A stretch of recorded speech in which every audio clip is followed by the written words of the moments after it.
బంజారాహిల్స్ లోని ACB office కు బయలుదేరారు కేటీఆర్. మరికొద్ది నిమిషాల్లోనే ఏసీబీ ఆఫీస్ కు చేరుకోబోతున్నారు. నందినగర్ లోని తన ఇంటి నుండి బయలుదేరేటప్పటి దృశ్యాల్ని మనం చూస్తూ ఉన్నాం. అప్పటికే ఆయన లీగల్ టీమ్ తో పాటు మాజీ మంత్రులు, ఎమ్మెల్యేలు, బీఆర్ఎస్ నేతల్ని కలిసి చర్చించారు. ఇక ఆ తర్వాత అక్కడి నుంచి బయలుదేరిన విజువల్స్ ని మనం చూస్తున్నాం. మరికొద్ది నిమిషాల్లోనే ఏసీబీ ఆఫీస్ కు కేటీఆర్ చేరుకుంటారు. ఫార్ములా ఈ కేసులో ఇవాళ ఏసీబీ విచారిస్తోంది కేటీఆర్ ను. నందినగర్ నివాసం నుండి లీగల్ టీమ్ తో మాట్లాడిన తర్వాత కేటీఆర్ ఏసీబీ ఆఫీస్ కు బయలుదేరి వెళ్లారు. విదేశీ కంపెనీకి మనీ ట్రాన్స్ఫర్ పై ఇవాళ ఏసీబీ విచారణ చేయబోతోంది. ఫార్ములా ఈ కేసులో ప్రశ్నావళితో ఇప్పటికే సిద్ధంగా ఉంది ACB team. IAS Danakishore statement ఆధారంగా కేటీఆర్ కు ప్రశ్నలు సంధించబోతున్నారు. దాదాపు 40 ప్రశ్నలు సంధించే అవకాశం ఉన్నట్టుగా తెలుస్తోంది. అవినీతి నిరోధక చట్టం ఐపీసీ ప్రకారం ఇప్పటికే కేసు నమోదు చేశారు. అవినీతి నిరోధక చట్టంలోని 13(1)(a), 13(2) ఐపీసీలోని section 409 red with 120(b) ప్రకారం కేసు నమోదైంది. కేసులో A1 గా కేటీఆర్, A2 గా అరవింద్ కుమార్, A3 గా బిఎల్ఎన్ రెడ్డి ఉన్నారు. మరికొద్ది నిమిషాల్లోనే ఏసీబీ ఆఫీస్ కు కేటీఆర్ చేరుకోబోతున్నారు. అక్కడ భారీ బందోబస్తుని కూడా మనం చూస్తూ ఉన్నాం. ఏసీబీ ఆఫీస్ కు వెళ్లే 2 దారుల్లో కూడా భారీగా పోలీసులు మోహరించి ఉన్నారు. ఇక బీఆర్ఎస్ నేతలు ఎక్కడికక్కడ ఆందోళన చేసే అవకాశం ఉండడంతో చాలా మందిని ఇప్పటికే హౌస్ అరెస్ట్ చేశారు.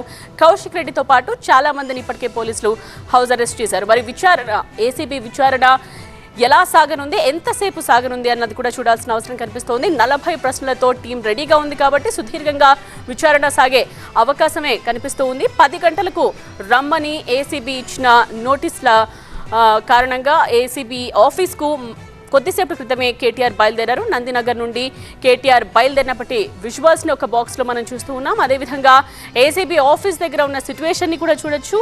ఉదయం నుండి కూడా భారీ బందోబస్తు అక్కడ మనకు కనిపిస్తూ ఉంది. మరికొద్ది నిమిషాల్లోనే ఏసీబీ ఆఫీస్కు కేటీఆర్ చేరుకోబోతున్నారు. లీగల్ టీం కూడా కేటీఆర్తో పాటు ఉన్నట్టుగా తెలుస్తోంది. మరి విచారణలో లీగల్ టీం కూడా ఉంటుందా లేదా అన్నది చూడాల్సిన అవసరం కనిపిస్తోంది. ఎటువంటి ప్రశ్నలు ఏసీబీ అధికారులు సంధించబోతున్నారు అన్నది చర్చనీయాంశంగా మారింది. ఇప్పటికే న్యాయ నిపుణులతో మాట్లాడి కేటీఆర్ సిద్ధంగా ఉన్నారు విచారణ ఎదుర్కోవడానికి. కాబట్టి మరికొద్ది సేపట్లోనే ఆయన మరికొద్ది నిమిషాల్లోనే ఏసీబీ ఆఫీస్కు చేరుకోబోతున్నారు. ఇక చేరుకున్న వెంటనే విచారణ మొదలవుతుంది. ఎంతసేపు విచారణ జరుగుతుంది, ఎలా జరుగుతుంది అన్నది చూడాల్సిన అవసరం కనిపిస్తోంది. సో మొత్తానికి ఐఏఎస్ దానకిషోర్ స్టేట్మెంట్ ఆధారంగా ప్రశ్నలు ఉంటాయి అని తెలుస్తోంది. ఇప్పటికే ప్రశ్నావళితో సిద్ధంగా ఉన్నారు ఏసీబీ అధికారులు. మరికొద్ది నిమిషాల్లోనే కేటీఆర్ ఏసీబీ ఆఫీస్కు చేరుకోబోతున్నారు. అక్కడ భారీ బందోబస్తుని ఉదయం నుంచి కూడా మనం చూస్తూ ఉన్నాం. ఇక్కడ నందినగర్ నుండి కేటీఆర్ బయలుదేరినప్పటి దృశ్యాల్ని కూడా మనం చూడొచ్చు.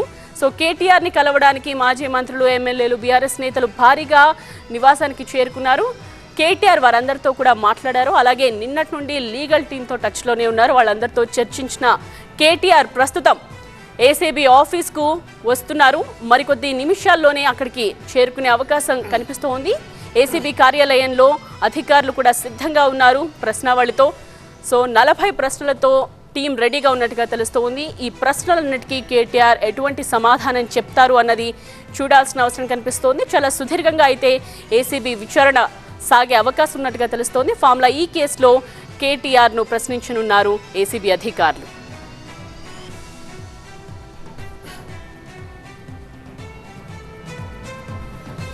ఇక మరికొద్దిసేపట్లోనే కేటీఆర్ ఏసీబీ ఆఫీస్కు చేరుకునే అవకాశం కనిపిస్తోంది. ఆ వెంటనే ఒక విచారణ స్టార్ట్ అవుతుంది కూడా.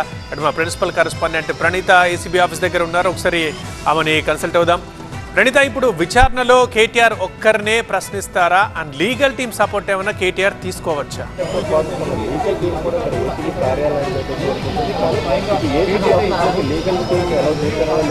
కేటీఆర్ ఒక్కటే ఏసీబీ అధికారులు లోపలికి అలౌ చేసే అవకాశం ఉంది. అయితే లీగల్ టీం తనతో పాటు లోపలికి వెళ్ళినప్పటికీ ఇన్వెస్టిగేషన్ జరిగేటువంటి రూమ్కి వాళ్ళ అడ్వకేట్స్ని అనుమతించకపోవచ్చు. ఎందుకంటే ఎక్కడ కూడా కోర్టు డైరెక్షన్ లేదు అడ్వకేట్స్ని అనుమతించమని. కేవలం ఏసీబీ అధికారులకు ప్రొసీడ్ విత్ ఇన్వెస్టిగేషన్ అని మాత్రమే ఏసీబీకి చెప్పింది. సో దానికి సంబంధించి ఎక్కడ కూడా మళ్ళీ కేటీఆర్ తరపు అడ్వకేట్స్ కూడా ఎక్కడ న్యాయవాదిని ఇన్వెస్టిగేషన్కి అలో చేయించాలని ఎక్కడ కూడా పిటిషన్ వేయలేదు. కాబట్టి ఖచ్చితంగా అడ్వకేట్స్ని అయితే అలో చేసేటువంటి అవకాశం ఉండదనే భావించాలి. సో ప్రజెంట్ ఈ మొత్తం ఫార్ములా ఈ రేస్కి సంబంధించినటువంటి అన్ని డాక్యుమెంట్స్ ఇప్పటికే ఏసీబీ అధికారులు సేకరించారు. అటు ఎఫ్ఐఆర్ నమోదైనటువంటి డిసెంబర్ 19 నుండి దాదాపు ఇప్పటి వరకు మినిమం ఒక 15 days టైం ఏసీబీ అధికారుల దగ్గర ఉండింది. కాబట్టి ఈ 15 days వ్యవధిలో మొత్తం ఈ ట్రైపార్టీ అగ్రిమెంట్ నుండి మొదలు పెడితే అటు Himayat Nagar Indian overseas bank నుండి ఏదైతే ఎఫ్ఈఓ సంస్థకి వెళ్ళినటువంటి 55 crores రూపీస్ ట్రాన్సాక్షన్స్కి సంబంధించినటువంటి డీటెయిల్స్ని సైతం ఆల్రెడీ ఏసీబీ అధికారులు స్వాధీనం చేసుకున్నారు. సో వాటన్నిటినీ కూడా కేటీఆర్ ముందు ఉంచి ప్రశ్నించబోతున్నారు.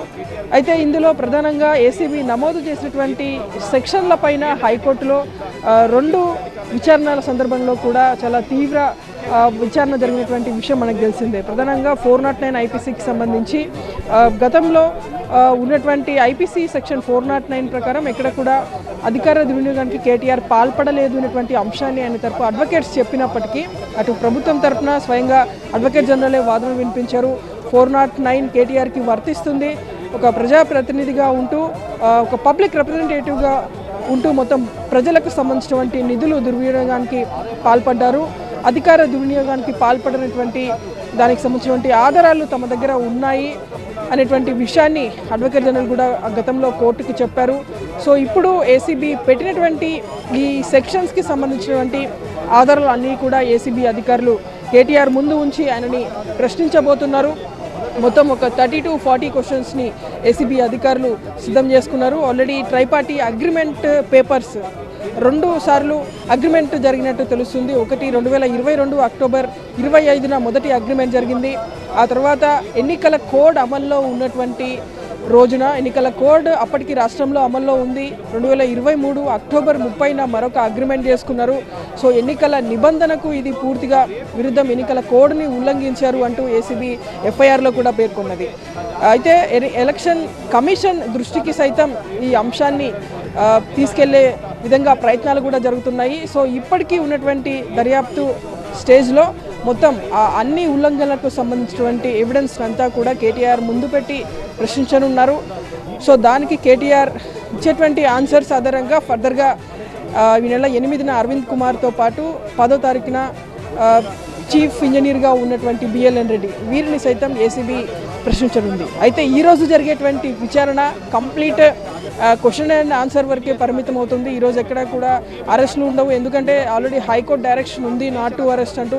సో హైకోర్టు తీర్పు ఇంకా రిజర్వ్ చేసి ఉంది కాబట్టి హైకోర్టు ఆర్డర్ వచ్చేలోపే కేసుకు సంబంధించినటువంటి అన్ని ఆధారాలను కేటీఆర్ నుండి వచ్చేటువంటి స్టేట్మెంట్స్ అన్నింటినీ కూడా ఏసీబీ అధికారులు రికార్డ్ చేయబోతున్నారు. ఏసీబీ నమోదు చేసినటువంటి ఈ కేసులో A1గా కేటీఆర్ ఉన్నారు, A2గా ఐఏఎస్ అరవింద్ కుమార్ ఉన్నారు, A3గా గతంలో హెచ్ఎండి చీఫ్ ఇంజనీర్ గా కనిపిస్తోంది. అయితే లోపలికి ఇంకా పోలీసులు అక్కడి నుంచి ఎందుకు అలో చేయట్లేదు, ఏంటి అక్కడ ఉన్న ఇబ్బంది, ఏం మాట్లాడుతున్నారు కేటీఆర్ పోలీసులతో, పోలీసులు ఏం చెప్తున్నారు?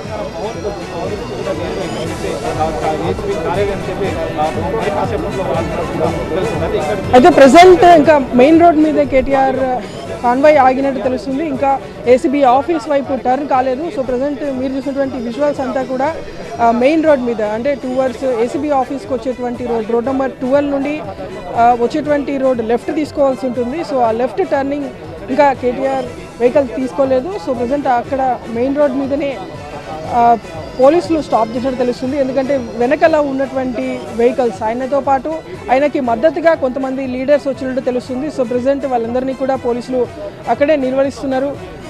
ఎందుకంటే గతంలో చాలా సందర్భాల్లో గత 6 months వ్యవధిలో అనేక సార్లు బీఆర్ఎస్ నేతలకు సంబంధించినటువంటి విచారణ సందర్భాల్లో కావచ్చు, వాళ్ళని అరెస్ట్ చేసినటువంటి సమయాల్లో కావచ్చు, చాలామంది బీఆర్ఎస్ నేతలు లా అండ్ ఆర్డర్ని డిస్టర్బ్ చేసే ప్రయత్నం చేశారు.